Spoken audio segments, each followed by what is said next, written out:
മഹാലക്ഷ്മി സീരിയലിൻ്റെ ഏറ്റവും പുതിയ പ്രൊമോ റിവ്യൂയിലേക്ക് എല്ലാ കൂട്ടുകാർക്കും സ്വാഗതം. അങ്ങനെ അച്ഛനെയും മുത്തശ്ശിയും പുറത്തിറക്കാനായിട്ട് കരുണയാണെങ്കിൽ അമ്മയോട് ക്ഷമ ചോദിക്കാനും അതുപോലെ അമ്മയുടെ കാല് പിടിക്കാനും റെഡി ആയിട്ടാണ് വന്നിരിക്കുന്നത്. അമ്മയെ ക്രൂരമായി തല്ലിയതിനുള്ള ശിക്ഷ അച്ഛന് കിട്ടിക്കഴിഞ്ഞെന്നും അച്ഛനെ സ്റ്റേഷനിൽ വെച്ച് ഒരുപാട് പോലീസുകാർ ഉപദ്രവിച്ചെന്നും അതുകൊണ്ട് ഇനിയെങ്കിലും അമ്മ അച്ഛനോട് ക്ഷമിക്കണമെന്ന് പറയുമ്പം മോൾക്ക് എങ്ങനെ എന്നോട് ഇങ്ങനെ പറയാൻ സാധിക്കുന്നു? എൻ്റെ മുഖം കണ്ടിട്ട് പോലും മോൾക്ക് സങ്കടമൊന്നും തോന്നില്ലേ? സങ്കടമൊക്കെ തോന്നുന്നുണ്ട്, പക്ഷേ എങ്കിലും നാട്ടുകാരുടെ മുമ്പിൽ നാണക്കേടല്ലേ? അച്ഛനും മുത്തശ്ശിയും ജയിലിൽ പോയെന്ന് പറഞ്ഞു കഴിഞ്ഞാൽ അതെന്തുമാത്രം നാണക്കേടാണ് ഉണ്ടാക്കുന്നത്. അതുകൊണ്ട് ഇനിയെങ്കിലും അമ്മ കേസ് പിൻവലിക്കണം, അച്ഛനെ പുറത്തിറക്കണം എന്നൊക്കെ പറയുന്ന സമയത്ത് മോഹിനിയാണെങ്കിൽ എന്ത് പറയണമെന്നറിയാതെ പകച്ചു നിൽക്കുന്നുണ്ട്. അച്ഛൻ അമ്മയെ ഉപദ്രവിക്കുന്നത് ഇത് ഇന്നും ഇന്നലെയൊന്നും ഉള്ളതല്ലല്ലോ, വർഷങ്ങളായിട്ട് ഞാൻ കാണുന്നതല്ലേ. എന്നിട്ട് അന്നൊന്നും ഇല്ലാത്ത പരാതി എന്താ അമ്മയ്ക്കിപ്പോൾ?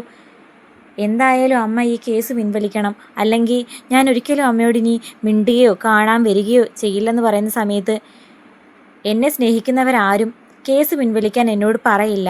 എന്നെ സ്നേഹിക്കുന്നവർ ഒരിക്കലും അവരെ പുറത്തിറക്കാൻ അനുവദിക്കുകയില്ല. അങ്ങനെ നിരാശയോടെ കരുണയാണെങ്കിൽ പോകുന്ന സമയത്ത് നമ്മുടെ മഹാലക്ഷ്മി പറയുന്നുണ്ട്, അമ്മയെ കാണാൻ പോയിട്ട് അമ്മ എന്തു പറഞ്ഞു? നിൻ്റെ അച്ഛനെയും മുത്തശ്ശിയും പുറത്തിറക്കാൻ സമ്മതമാണെന്ന് പറഞ്ഞോ? എങ്ങനെ പറയാനാ? നീയും ഇവരെല്ലാവരും കൂടി ചേർന്ന് എൻ്റെ അമ്മയെ ഭീഷണിപ്പെടുത്തി വെച്ചേക്കുമല്ലേ, അല്ലാതെ അമ്മ സ്വന്തം മനസ്സോടെ ഇങ്ങനെയൊന്നും ചെയ്യില്ലെന്ന് എനിക്കറിയാം. എന്തായാലും നീ ഒരു കാര്യം മറക്കണ്ട, ഇതിൻ്റെ നാണക്കേട് എനിക്ക് മാത്രമല്ല ഉണ്ടാകാൻ പോകുന്നത്, അത് ഓർത്താൻ നല്ലത് എന്ന് പറഞ്ഞ് കരുണ അങ്ങ് പോകുന്ന സമയത്ത് നമ്മുടെ മഹാലക്ഷ്മിയും അതുപോലെ മോഹിനിയമ്മയും അനന്തവും ലേഖയും കണ്ണനും ഒക്കെ സംസാരിക്കുന്നുണ്ട്. എന്ത് വേണമെന്ന് ഒരു തീരുമാനത്തിലെത്തുന്നു. അതായത് ഇത്രയും ക്രൂരത കാണിച്ച മുത്തശ്ശിയും പ്രതാപനെയും അങ്ങനെ വെറുതെ ഒന്നും പുറത്തിറക്കി വിടാൻ പാടില്ല, അവർക്ക് തക്ക ശിക്ഷ കൊടുക്കണം. ഇനി മേല മോഹിനിയമ്മയുടെ ദേഹത്ത് കൈവെക്കണമെന്ന് പോലും തോന്നിക്കാത്ത രൂപത്തിൽ തിരിച്ചടി കൊടുക്കാൻ തീരുമാനിക്കുന്നു. അതിൻ്റെ ഭാഗമായിട്ട് സ്റ്റേഷനിലെത്തുന്ന കരുണയാണെങ്കിൽ മുത്തശ്ശിയോടും അതുപോലെ അച്ഛനോടും പറയുന്നു, അമ്മ ഒരു വിധത്തിൽ കേസ് പിൻവലിക്കാൻ തയ്യാറല്ല. ആ മഹാലക്ഷ്മിയെയും അനന്തുവിനെ ലേഖയൊക്കെ പേടിച്ചിട്ടാ അമ്മ വരാത്തേന്ന് പറയുമ്പോൾ, അല്ല മോളെ, കേസ് പിൻവലിക്കാമെന്ന് നിൻ്റെ അമ്മ പറഞ്ഞിട്ടുണ്ട്, പക്ഷേ അതിനെന്തോ എഗ്രിമെൻറ്റും കണ്ട് തയ്യാറാക്കി കൊടുക്കണമെന്ന്. എന്ത് എഗ്രിമെൻറ്റ് തയ്യാറാക്കി കൊടുക്കാനാ? അതെനിക്കറിയില്ല. മോളും കൂടി വന്നിട്ട് നമുക്ക് SI സാറിനോട് ചോദിക്കാമെന്നാണ് വിചാരിച്ചേ. അപ്പോൾ അദ്ദേഹത്തെ പോയി കാണുന്ന സമയത്ത് അദ്ദേഹം പറയുന്നു, കേസ് പിൻവലിക്കാൻ നിങ്ങളുടെ ഭാര്യ തയ്യാറാണ്, പക്ഷേ അതിനു മുമ്പ് അവർ തയ്യാറാക്കിയിട്ടുള്ളൊരു മുദ്രപത്രത്തിൽ നിങ്ങൾ രണ്ടുപേരും ഒപ്പിടണം, മുത്തശ്ശിയും അതുപോലെ ഈ നിൽക്കുന്ന പ്രതാപൻ എന്ന് പറയുന്ന ആളും. എന്ത് മുദ്രപേപ്പറാ? എന്താ അമ്മ പറഞ്ഞെന്ന് കരുണ ചോദിക്കുന്ന സമയത്ത്, ഇനി മേല നിൻ്റെ അമ്മയുടെ ദേഹത്ത് നിൻ്റെ അച്ഛനോ അതുപോലെ അവരുടെ അമ്മയോ കൈവെക്കാൻ പാടില്ല. മാത്രമല്ല നിൻ്റെ അമ്മയുടെ ആദ്യ വിവാഹത്തിലുണ്ടായ മകളെ വീട്ടിൽ കയറുന്നതിനോ അല്ലെങ്കിൽ മകളെ കാണാൻ വേണ്ടി പോകുന്നതിൻ്റെ പേരിന് വഴക്കുണ്ടാക്കാൻ പാടില്ലെന്നും ഇനി മുതൽ മഹാലക്ഷ്മി താമസിക്കാൻ പോകുന്നത് കരുണാലയത്തിലായിരിക്കും എന്നുള്ള എഗ്രിമെൻ്റാണ് തയ്യാറാക്കിയിരിക്കുന്നത് എന്ന് കേൾക്കുമ്പോഴത്തേക്കും കരുണ ആകെ ഷോക്കാകുന്നുണ്ട്. ഇതിലും ഭേദം അച്ഛനും മുത്തശ്ശിയും ജയിലിൽ കിടക്കുന്നതായിരുന്നു വൃത്തിയെന്ന് തോന്നിപ്പോകുന്ന നിമിഷം. പക്ഷേ അച്ഛനെയും മുത്തശ്ശിയും പുറത്തിറക്കണം എന്നുള്ള ഒറ്റ ആഗ്രഹത്തിൻ്റെ പുറത്ത് ആ എഗ്രിമെൻറ്റിൽ ഒപ്പിട്ട് കൊടുക്കാൻ മുത്തശ്ശിയും അതുപോലെ പ്രതാപനും നിർബന്ധിതരാകുന്നു. അപ്പോൾ SI സാർ പറയുന്നു, ഇങ്ങനെ ഒപ്പിട്ട് തന്നിട്ട് വീണ്ടും പോയി നിങ്ങളുടെ ഭാര്യയോട് ക്രൂരത കാണിക്കാനാണ് ഉദ്ദേശമെങ്കിൽ ഇങ്ങനെ ആയിരിക്കില്ല ഞാൻ നിങ്ങളെ രണ്ടുപേരും പെരുമാറാൻ പോകുന്നത്. ഇനി ജയിലിൽ കിടക്കുമെന്ന് പറഞ്ഞാൽ കടന്നിരിക്കും എന്ന് വാണിംഗ് കൊടുത്ത് എല്ലാവരെയും പറഞ്ഞു വിടുന്നു. അങ്ങനെ കരുണയാണെങ്കിൽ ആകെ നിരാശയിലാണ് സ്റ്റേഷനിൽ നിന്ന് പുറത്തേക്ക് ഇറങ്ങി വരുന്നത്. ഇതിലും ഭേദം മുത്തശ്ശിയും അച്ഛനും ജയിലിൽ കിടക്കുന്നത് തന്നെയായിരുന്നെന്ന് എനിക്ക് തോന്നുന്നു.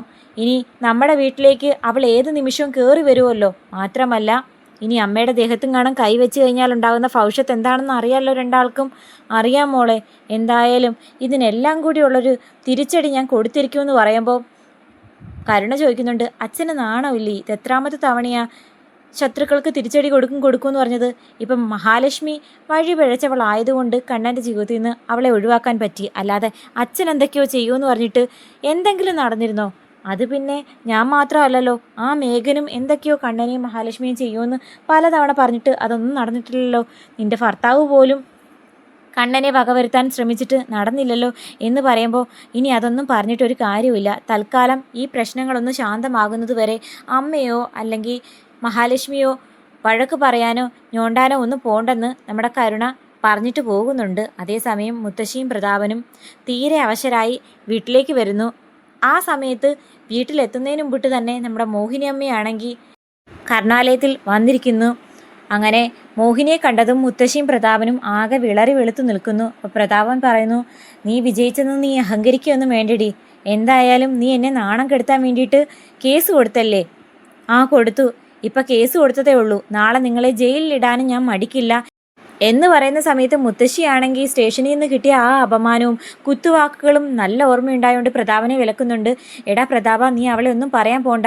അവൾ വേണ്ടി വന്നാൽ ചെയ്യുമെന്ന് പറഞ്ഞ് ചെയ്തിരിക്കും. കുറേ കൂട്ടുകാരും അതുപോലെ ഇവളുടെ മോളും എന്തിനും തുനിഞ്ഞ് കൂടെ ഉണ്ടല്ലോ, അതിൻ്റെ അഹങ്കാരമായി ഇവക്ക് എന്നും പറഞ്ഞ് പ്രതാപനെയും കൂട്ടി പോകുന്നു.